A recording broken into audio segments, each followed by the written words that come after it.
On today's episode of the ThriveMore podcast, I interview Garrett Gravesen. Garrett has visited all 197 countries on our planet Earth, all 197. He's also started 3 businesses and scaled those over to 7 figures each.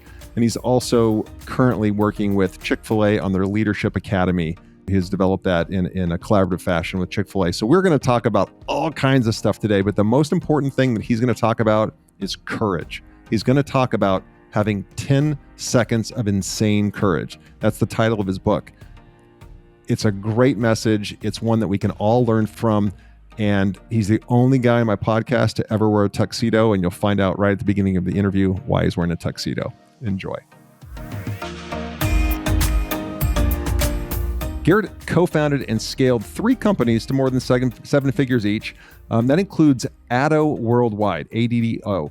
And that's a leadership consulting firm recently named the best place to work in Atlanta. And ADDO's clients include Chick-fil-A, Coca-Cola, and the Atlanta Braves. Some hometown major companies right there in Atlanta where he's from. Most recently, they added Chick-fil-A Leadership Academy. And the Chick-fil-A Leader Academy is a servant leader-based program that trains more than 30,000 leaders annually. He was also named one of the 10 outstanding young people in the world and has visited 197 countries. That you heard that right, 197 countries, and then studied at University of Georgia and also Harvard. And most importantly, just during the very, very short pre-interview that we did, he's an awesome dude too. You're really gonna enjoy this. So, Garrett, welcome to the show. Thank you so much for having me. I love it. Yeah, I love it. You by far are the best dressed guest I've ever had on the show too. I've got to give you that. Right? That's awesome. Well, yeah. So if you're listening to this on a podcast, I'm in a tuxedo. If you see it in real life, so the tuxedo started because I actually brought it all the way to Antarctica. Ended up the joke was on me, but I was like, if I can bring it to Antarctica, I can bring it on a podcast. Why not? But that may be a good place to jump in just because it's a fun story. Love it. Please, please. This whole travel thing, so there's 197 countries in the world. It was my lifelong dream to go to it. We'll get into that in a second. But I had never known anyone to go to Antarctica. So I said, all right, let me start there. And so I said, all right. That's where you started. That's literally so that was my first big foray into, I'm going to try the difficult places around the world. Been to the Caribbean, been to a few other places. Sure. And, but Antarctica was like the big stretch of, all right, let's see if I can do something pretty extreme. Well, extreme was I had packed, a full suitcase, hat, scarves, gloves, never known anyone to go down there. And last minute they said, Garrett, you're kind of a fun guy. Why don't you bring a tuxedo to look like the penguins for at least one photo? I said, genius, why not? Yeah. So I packed my suitcase and had no more room left. So I put the tux in my carry-on backpack, boarded the plane, flew all the way Atlanta to Argentina to the tip. And by the time I landed, my luggage did not. So the only thing I had for 10 days in Antarctica was a tuxedo in my backpack carry-on, and I wore it for 10 days straight. It went viral. It was hilarious. And I said, from now on, I'm bringing it everywhere I go. I love that. Oh my God, that's fantastic. That's a great story. That is a great way to kick it off. So how did the 197 countries to do that? One, it's mind-boggling.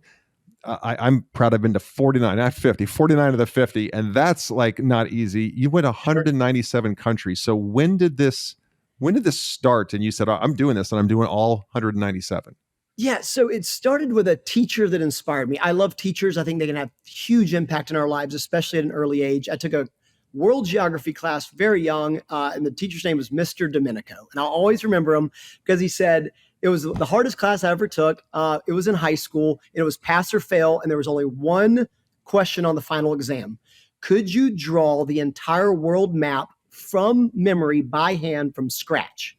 Wow. You had to get the entire longitude, latitude correct, the entire world on a piece of paper, and you had 1 hour final exam, pass or fail.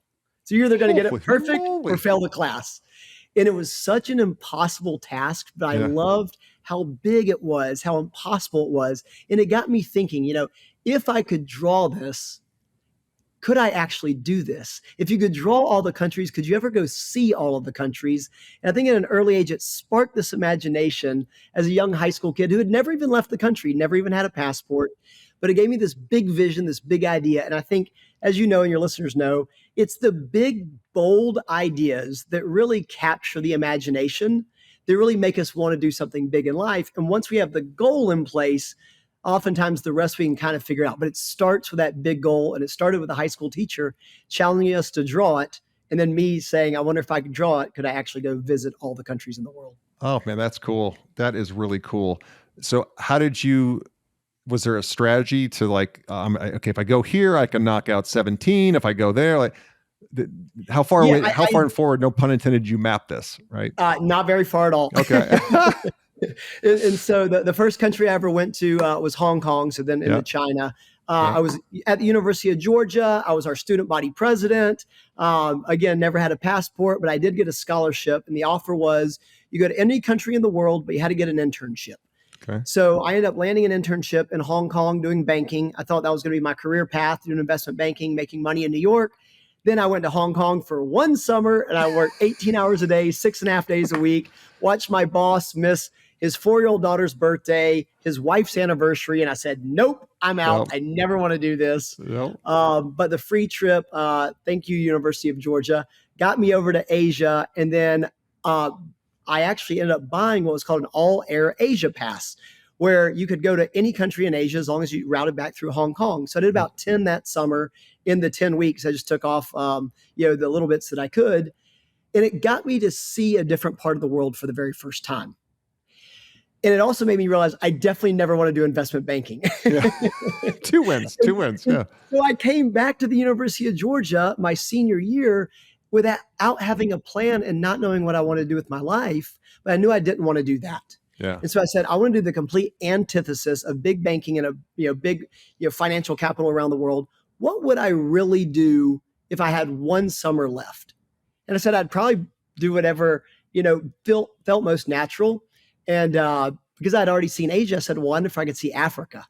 And so I only knew two places at the time, Kenya because of safaris and South Africa because of Mandela. I was like, I'm never going to meet Mandela. Probably could go on a safari in Kenya. Let's go there. Yeah. And I went and I volunteered that summer at an orphanage. Knew nothing about AIDS, kids, orphans, any of that. But I loved the idea of giving back. And I was going to stay for the summer. And I ended up staying for an entire year. Oh, wow. Because I met one little boy at this orphanage. He couldn't pronounce my name, Garrett. Couldn't say my last name, Gravesen. Said, oh, great. Why don't you call me Gigi, my initials? Yeah. And ever since then, all my friends, even my Instagram is ADDO Worldwide. Gigi became my name. Okay. And for this one little boy, his name was Martin, 10 years old, in a big baggy shirt and a belt loop that he had to put on the last one to keep his little pants up. But the first day I met him, he said, Gigi, everyone says they'll be back. Will you really come back and see us? Oh, gosh. And that same expression I had was like, yeah. And I don't know how I'm going to be able to help. And I don't know what I'm going to be able to do, but I know I'm going to come back. Yeah. And that one promise to that one little kid, instead of staying for a summer, I stayed an extra year. I missed football season at UGA. I had to take a 5th year at the University of Georgia, but it inspired me so much and gave me an opportunity. And the University of Georgia said, hey, we would love you to be the graduation speaker when you come back. Oh my gosh. And I said, I don't even know what that means. They said, it's you and a microphone and 30,000 people inside Sanford Stadium. We want you to share your story. From thinking it was investment banking to falling in love with charity and giving back. And I said, it would be so ridiculous to use that platform to just talk about me. And I said, so I obviously we'll talk about this book, 10 Seconds of Insane Courage. I didn't have the language at the time, but I did know the idea. Yeah. And I ended up, they said, you got 6 minutes in front of 30,000 people, share and keep it short. And so I remember I wrote 2 speeches. One that was 6 minutes and one that was absolutely not 6 minutes, my full story. And I walked up, I kid you not, to the podium that day in front of all those people. And I had one speech in my left pocket, one speech in my right, one speech that was 6 minutes, one speech that was not. And it was courage or comfort, courage or comfort. Do I have the courage to share my truth? And I said, I want to leverage this opportunity to start a charity for children with HIV and AIDS, no moms, no dads, just like the ones I saw in Africa. And I'm going to use this speech as the opportunity to do it. And I gave that speech. And 18 minutes later, that's how long it went, we got a standing ovation from the entire crowd. about a speech that I called To Be a Hero, to be a hero for someone or something bigger than ourselves. And in the audience that day was the legendary Vince Dooley, who was the athletic director at UGA, the head football coach in the 80s when Georgia, before we were dominant like we are now, we were pretty dominant back then. And he reached out on Monday morning and said, I loved how genuine you were in your speech, and I'd love to join your board of directors for that company that you want to start. Let me help you make this happen. Wow. And that created a long journey of what I call 10 seconds of insane courage, of choosing courage over comfort in the moments that matter most. I love that. So if those of you that are watching this on YouTube or video, I'm holding it up to the screen right now, this 10 Seconds of Insane Courage, which is one of the coolest book titles you could ever come up with. And it's how to unlock your courage to unleash your potential. So if we can, let's talk about this a little bit, because you have these 8 fear factors that people they have to get past these. And as you know, we all know this. It's becoming, you have to become self-evident, knowing yourself well enough to know I have these limiting beliefs. I'm going to have to break these limiting beliefs, or find someone that'll help me, or a book that will help me break these limiting beliefs. Sure. So with that as a construct, can you talk about how the book came together? And then if we can delve into these 8 fear factors that people must get over to live their dream life. Absolutely. So let's start with the truth. I never was going to write a book. It was never in the plans. It was never in the process. My dad was my hero in life. I love my father. My dream was always to travel and even travel with him. So on his 50th birthday, I said, Dad, it's 50. Let's go. We're doing a father-son trip together. And the time was never right. And we did not get to do it. And then at 60, a decade later, same thing. Timing was not right. So finally at 62, when he retired, we didn't come from money. He worked in the insurance business for 40 years. He finally retired. No more excuses. I said, Dad, we're finally going to do it. And after 40 years of working, he retired. And 30 days later, found out he had stage 4 cancer and a year left to live. Oh my gosh. And life is unfair. And we probably all had someone or known someone where that's the case. And, you end up thinking we have all this time to do these things that we want to do. And we push it off and we push it off. And whether it's fear that gets in the way or something that gets in the way, we end up with oftentimes these regrets that we should have just said yes to more often in the moment. So I moved in and I took care of my father. And we finally, after 9 rounds of chemo and 10 rounds of radiation, we said, screw it, let's do it. We came off. I took him down to Cuba, Havana, Cuba. I put a straw hat on him. We bought the biggest, fattest Cuban cigars you could possibly find. Not exactly what the doctor ordered, but it was a father, a son, and a memory. Yeah. And I got to have these incredible conversations with my dad. And I said, Dad, I just love, give me your best wisdom, one piece of advice. He said, I want you to do something you'd be insanely proud of, and do it now. And every day with my father, during that time together, I journaled and I wrote and I reflected on what really matters, what holds us back, what are these fears, why do some people say yes, some people say no. And I just took my journal writings. I said, I don't know if this is going to be worth anything to anyone, but even if it's just for me or a few small people, I was going to start sharing that message. I started sharing it with friends, and I get asked to speak sometimes. So I shared, and I think people appreciate vulnerability. And I didn't have it figured out. My dad didn't have it figured out. None of us have it figured out. And then I started doing some research, and I realized, hey, there are these 8 fear factors that I call them that stand in the way between us and a beautiful life. And it's just fear. And if we can acknowledge them and then have kind of a 10-second solution, I believe things happen in the moment, and it's okay to not have it all figured out. But making quicker, faster choices that we're confident about to get through the fears faster is what life's about. And so between the research, my personal journal writings, and thoughts from my dad, and it all came together in what is now a book called 10 Seconds of Insane Courage. I love it. And by the way, it has an endorsement on the back from the one and only Dwayne "The Rock" Johnson, which is not a small endorsement, Garrett. Wow.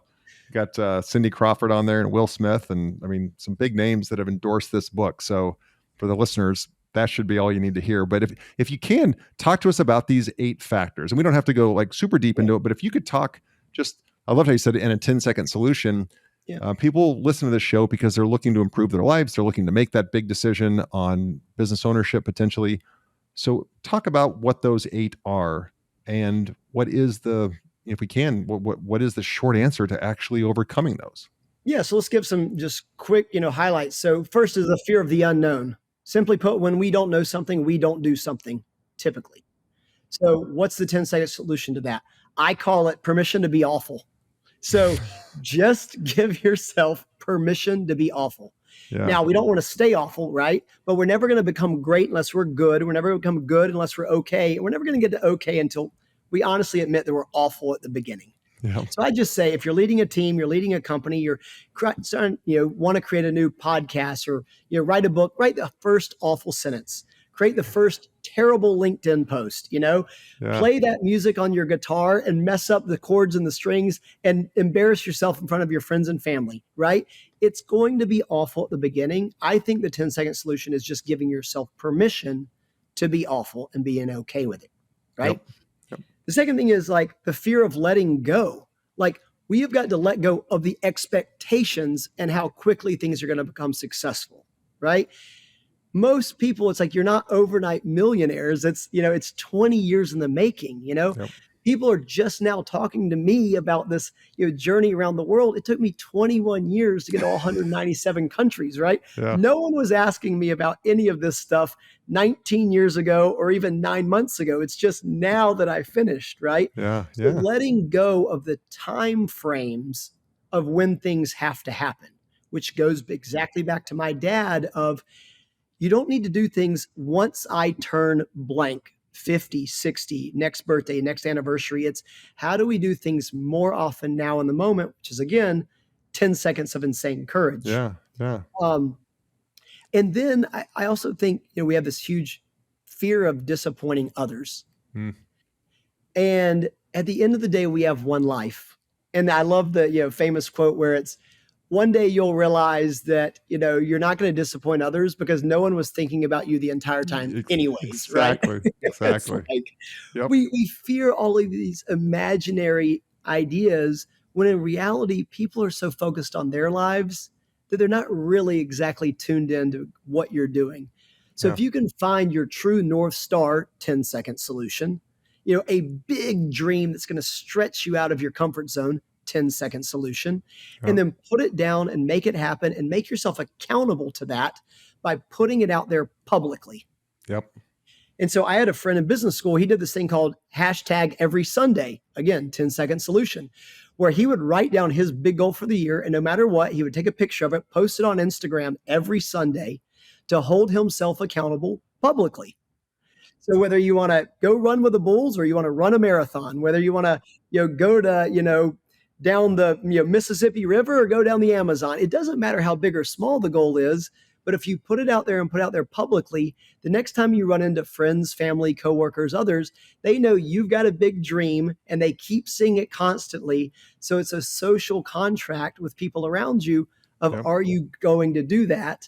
And how can I help make that happen if I'm in the right space to make that happen for you? Yeah. That's sage wisdom.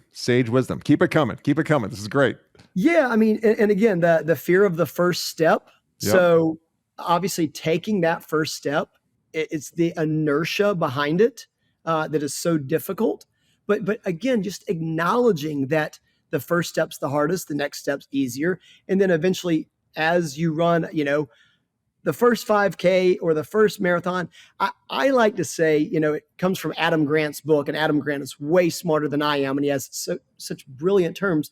But, there's this idea in, organizational psychology, and he calls it flooding, which is you could take the first step. But if you think about an ice bath, no one wants to put their pinky in the ice bath and then their ankle in and then their entire leg in, and then you just jump into the ice bath, right? Yeah. And it's going to be as bad when you jump in as it is if you put your pinky, your foot, your ankle, your leg. So he calls it flooding, which is how do you just jump into the deep end of the pool and kind of flood yourself with the experience, which goes back to what I call permission to be awful. Yeah. It's like you might as well just jump into the deep end and commit to something big instead of inching your way towards success. Yeah. And so, again, flooding is the term he uses in his new book, Hidden Potential.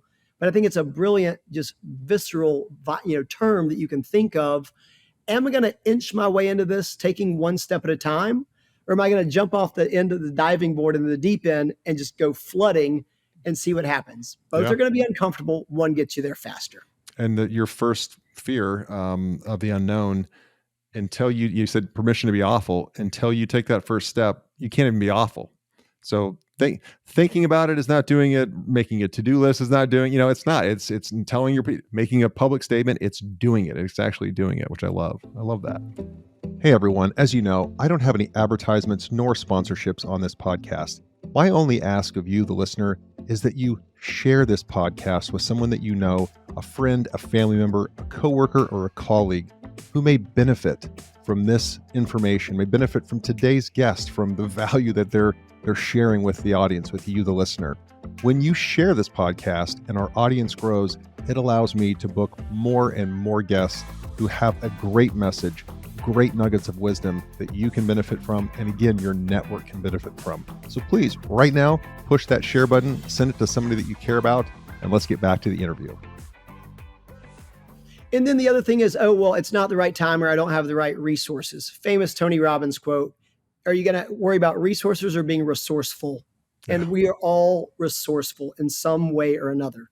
Yeah. I never knew how to start a charity, but I put myself out there and gave a speech. And then the audience was Vince Dooley. I never knew how to go to every country in the world, but I put myself out there, said I was going to do it. And along the road, met people who were countries ahead of me that helped me get into Afghanistan and Yemen and Libya and Venezuela and pick the crazy country that sounds the scariest. Yeah. I didn't know how to do any of that. Sure. But you set a big goal. And is it about resources or being resourceful? And I think resources are kind of the common man's enemy of I'm not going to get started. And resourcefulness is what the best people do. Even when they can't have it figured out, they say, I'm going to put it out there and the right resources will come to me once I'm ready and put myself out there.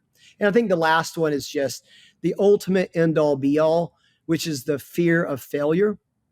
And I think just acknowledging that no matter who your greatest sports hero is, entertainment, celebrity, politician, whomever, that is natural. It's real. We all think about the fear of failure, but I think the fear of regret, 10-second solution, is more powerful ever than the fear of failure.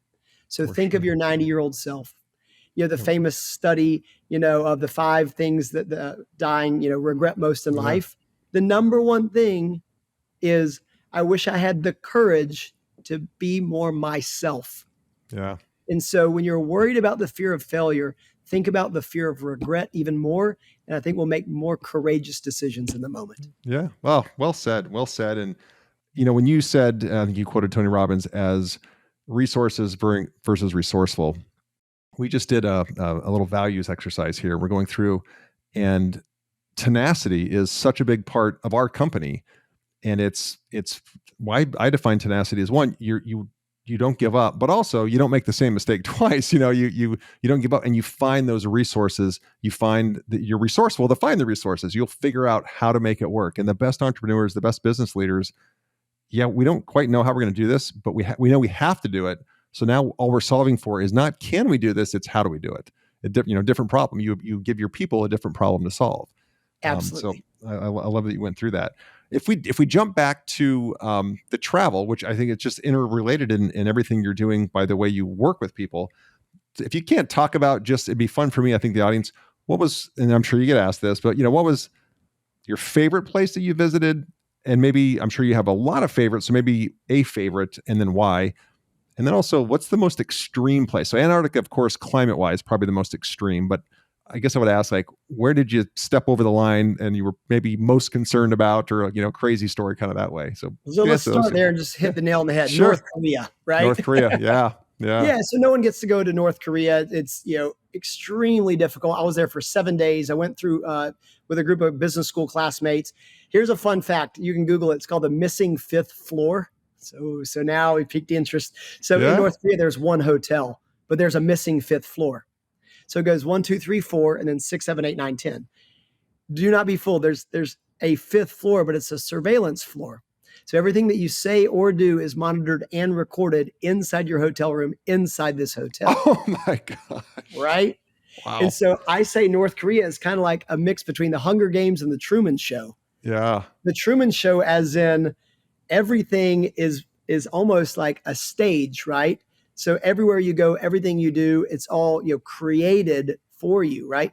Hunger Games, you have Pyongyang, the capital, but then outside of the capital, a lot of scary, dicey stuff going on. Yeah. So again, we stayed there for 7 days, but you're always on guard of like always what's going to happen, right? Yeah. Yeah. So that was the most tense or intense, I would say. Obviously, I was in Afghanistan. I had to get airlifted out of Afghanistan. I was there Wow. the day of the presidential election.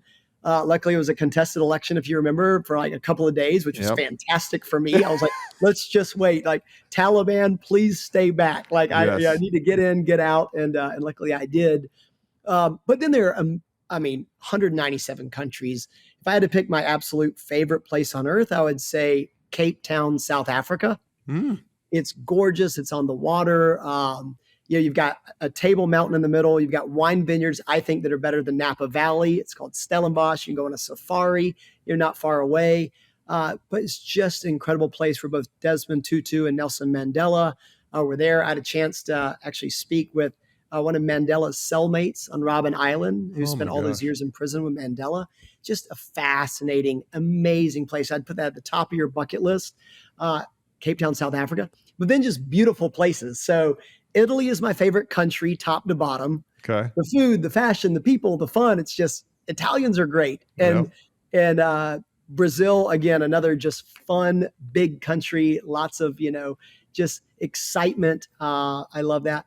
But maybe the most interesting country, which I find the most fascinating, it's the one I've been to the most of any country, is Cuba.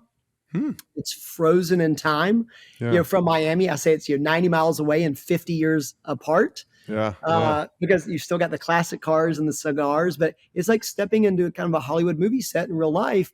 But the people are so friendly, so dynamic. There's just this infectious energy. Everyone loves music and dance. But yeah, I think, top to bottom, South Africa, Brazil, Italy, Cuba, Thailand's incredible. Tokyo, Japan's a phenomenal city. Anywhere, just go grab a passport and see the world, because there's so many amazing places out there for sure. Invest in memories, not things, right? Amen Invest to that. in memories, not things. You've written this great book, and you've obviously quoted an author during this interview. People know that I love to read and consume biographies, business books, self-help books. If you made a recommendation to the listeners of, hey, here's a great book to pick up, and it's going to help you with X, but it's one of the best I've ever read on this particular subject, what would you recommend? So I love studying courage. And this would be an answer you probably never get again. Yeah. But one of the best books is Frank Abagnale is the real life person behind Catch Me If You Can. Yeah, so if you've seen the movie with DiCaprio, that's real. The guy's name is Frank Abagnale. He's now kind of works in data security. But I mean, think about this guy. He posed as a flight, commander, where he flew a plane. I mean, that's the opening 3 pages. He's like, how did I get here? Now I've got 300 passengers and they think I'm a pilot.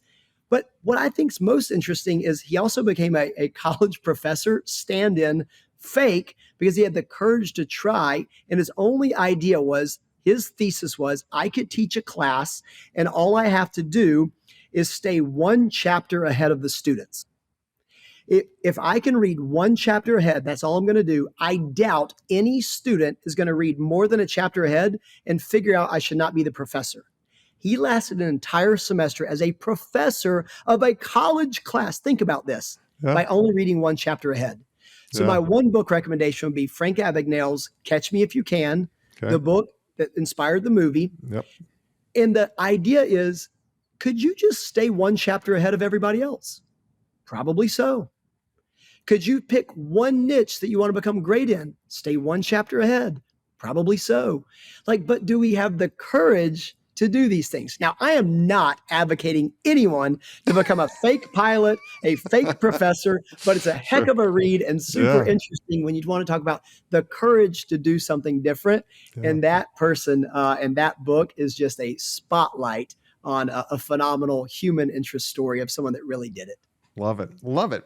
With ADDO Worldwide, you've worked with Chick-fil-A, Major League Baseball, Coca-Cola. These are juggernaut brands. Yep. What are some of the takeaways that when we go in, I'm sure you're going as a consultant, as a leadership consultant, and really helping them. So they're taking a lot from you.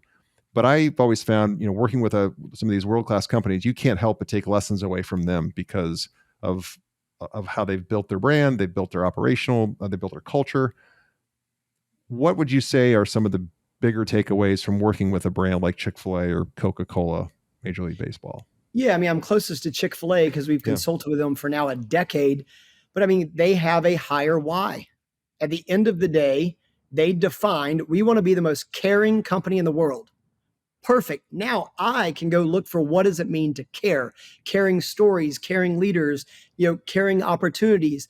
How do you surprise and delight in a caring way? They're not trying to be the most innovative company, right? Yeah. That could be Apple. They're not trying to be the most cost-effective company. That could be Amazon. They're not trying to be the most environmentally, they're trying to be the most caring company in the world. Now you have a charge of where we're going, right? Yep. Now all leadership directs back to the word care and concern. And how do we become the most caring? How do we become servant leaders that care? How do we become employees that care? How do we become managers that care? How do we become community members that care? If you can get crystal clear on that message, then it allows everyone else in the organization to kind of unlock their potential around a driving mission, right? And so for me, it's courage. At the end of the day, I could probably talk about tuxedos around the world. Not my thing. Sure. I love courage. I could probably talk about traveling to every country in the world. I hope I get to, but it's about courage and saying courage in the moment, right? I'm crystal clear on that's my message. So if there's a conference and the theme is courage, I hope I'm your guy. Sure. But if your conference theme is, great teams, maybe. But at the end of the day, I want to be the courage guy because I think it starts and ends with courage. Courage is the antidote to fear. Courage is the antidote to, regret. And I think courage is the stepping stone to get the best out of your people. And everyone has their word, but Chick-fil-A's word was care. And they crystallized it so much that it made people like my job so much easier when I said, all right, now we can help go, co-create, Chick-fil-A Leader Academy, which means we take all of your values, but we center it around care and all the stories and we center it around care. And listen, it takes a long time to get to one word, right? Sure. Because 5 words is easier. 2 words is better. Oh, we could do this. If you can get it down to one single word, I think that's what the best companies do. Yeah. Because even today, you think of Disney and we say magic. Yeah. We think of Apple and we think innovation, right? Yep. And so the best brands, I think, get that and then unleash the potential of their employees to live into that in a big, bold ways. Love that, man. Well, great knowledge bombs right there. And I love that, it's true that if you can figure out exactly why you're doing it, which is all the people care about, they don't care about your product or service, quite frankly. It's why you're doing it. And then more importantly, that's the one, because you think of Chick-fil-A, it's a very singular focus on everything they do is to improve that customer experience. And you do feel like you're cared for. Like when you go up, you feel like they're actually grateful you came through their drive-through, versus every other drive-through that you go through that you're in inconvenience, So, but it comes back to, I think that you're right, getting your team focused on the one thing that we do, the one thing. You've done these other strategic partnerships. Can you just speak briefly to how you go about a strategic partnership as you're building that, and maybe what, if you're an entrepreneur, a small business, what the lesson and what you do, what that lesson would be? Yeah, absolutely. And so we just said, hey, we help companies scale culture with frontline employees, right? And so what does that mean? Well, we now live in a day where we have dispersed workforces. So big companies are trying to figure this out all the time. They want to have a central culture, but then what does that mean with a dispersed workforce? And really, most people's impressions of brands starting in with frontline service, right? So it's great that, you have Jeff Bezos, but your Amazon impression is the person you meet that delivers it on time. Yep. Did it get here? Did it get here on time? Did it get here with expectations? And when I met you, did I feel like I was cared for? Same thing when you walk into any restaurant, any fast food, consumer it's always, to me, starts and ends with your frontline employees. Two things happen with that. Most leadership dollars go to the top, not the bottom. Your executives are getting trained. What about your frontline workforce? And most impressions of your brand start at the bottom, at your frontline workforce, and not the top. I'm never going to meet Bezos. I'm never going to meet the CEO of Disney. But my entire family saved their money to take our kids to Disney, and I want that park experience to be fantastic. And so what we say is, hey, how do we then, for us, we got really niche. We said we're only going to focus on brands with dispersed workforces, only on frontline employees, and only on making leadership bite-sized, called leadership, espresso shots of leadership, essentially, right? Yeah. And so, whether it be through interesting stories of travel or interesting stories of adventure, like, people connect and relate. They just want the lesson in a story-driven format that makes it palpable. And then now I can remember what we're talking about through the lens of corporate language in more kind of bite-sized chunks that make it more fun and digestible. Yeah. Well, that's, your why, your niche, and that's it. You're living what you just talked about. All right. Last couple of questions. And this one's a little different.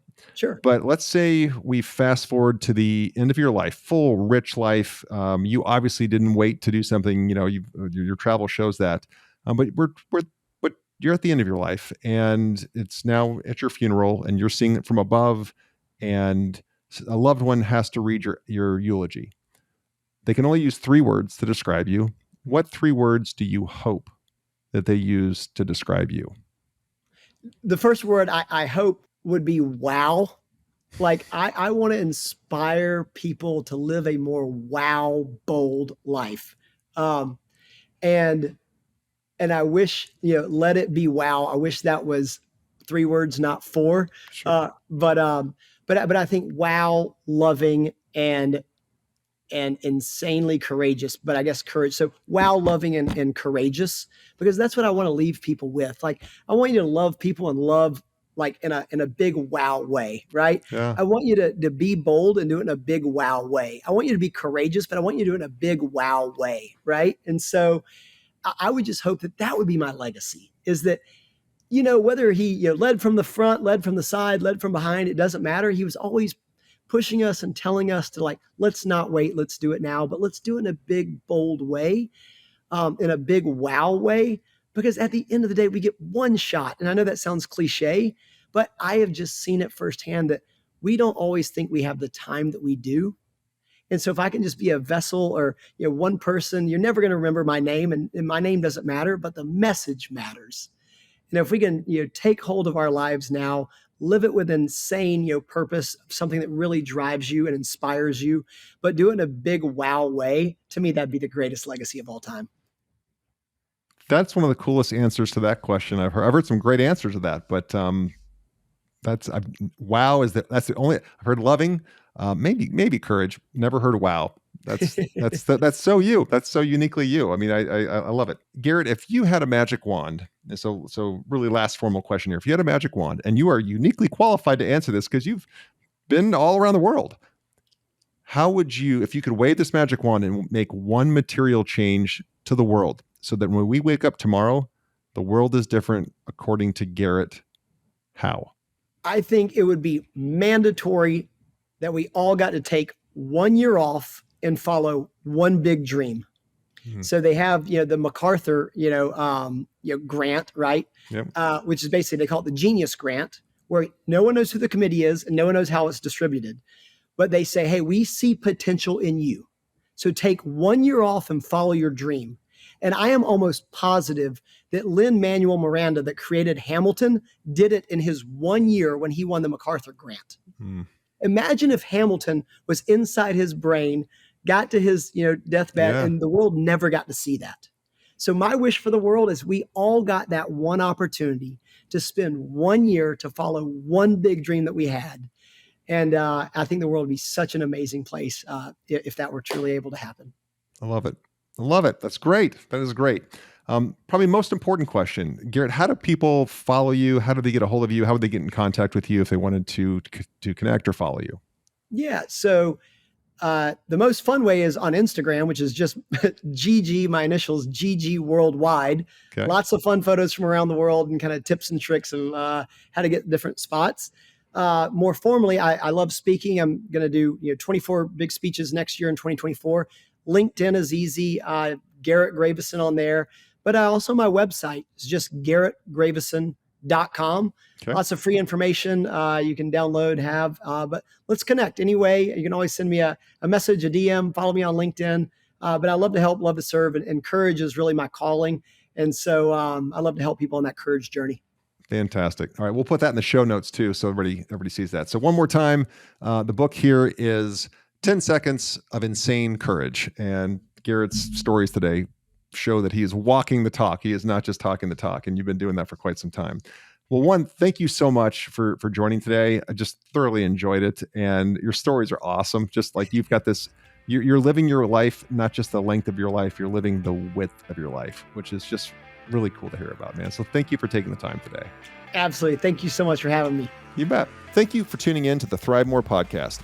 Don't forget to take a look at the show notes for any of the resources that we mentioned during the podcast. And if you haven't already, be sure to hit the subscribe button and turn on your notifications so you have access to the latest and the greatest.